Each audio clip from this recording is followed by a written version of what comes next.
राजकुमारी चंद्रलेखा, तो तू अब भी जीवित है। धरती ने तुझे मेरी नजरों से कितने वर्षों तक छिपा कर रखा, लेकिन अब तू स्वयं मौत के मुंह में चली आई है। मौत के मुंह में मैं नहीं आई, बल्कि तुझे उसी मौत के मुंह में झोंकने आई हूँ। ये मनुष्य जो तू देख रहा है, ये आरती का पुत्र है। यह सुनकर जादूगर चौंक उठा। अर्जुन ने बिना समय गवाए कलश का जल जादूगर पर फेंक दिया। अगले ही क्षण भयंकर प्रकाश फैला और जादूगर का शरीर जलकर राख हो गया। अर्जुन और चंद्रलेखा को चक्कर आने लगे और दोनों बेहोश हो गए। कुछ देर बाद जब दोनों की आंखें खुली तो उन्होंने अपने आप को वृक्ष के बाहर पाया।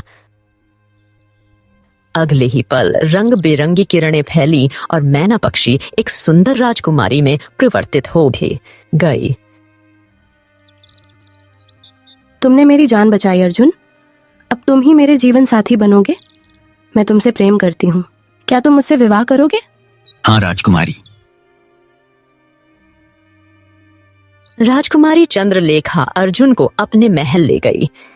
राजमहल में पहुंचते ही वृद्ध राजा विक्रम अपनी पुत्री को देखकर देखकर चौंक गए। हमें लगा था कि तू अब कभी नहीं लौटेगी। आरती ने हमें कभी नहीं बताया कि उसने तुझे कहां छिपाया है। बस यही कहा कि तुम सुरक्षित हो और जरूर वापस आओगी।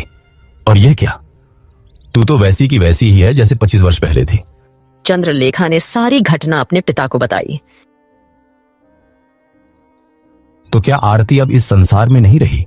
नहीं महाराज, उन्होंने सारा धन दान कर दिया और अपना जीवन गरीबी में बिताया। ओ, अब मैं समझ गया।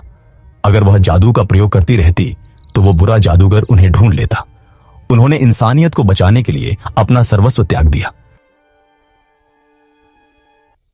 कुछ दिनों बाद अर्जुन और राजकुमारी चंद्रलेखा का विवाह धूमधाम से संपन्न हुआ और राजा विक्रम ने अर्जुन को अगला राजा घोषित कर दिया।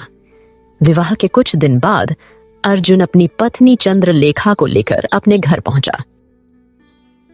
अरे ये क्या? ए भैया, तुम राजा कैसे बन गए? भैया, माँ ने कहा था कि जो धैर्यवान होगा वही असली खजाने को पाएगा। अब मुझे समझ में आया कि माँ किस खजाने की बात कर रही थी। देखो, यह खजाना है राजकुमारी चंद्रलेखा। अर्जुन की बात सुनकर अशोक की आंखों से पश्चाताप के आंसू बह निकले। उसने अपने जीवन के शेष दिन पछतावे में बिताए और इस तरह अर्जुन ने अपनी मां के अधूरे कार्य को पूरा किया, जादूगर का अंत किया और सच्चे अर्थों में वह खजाना पाया।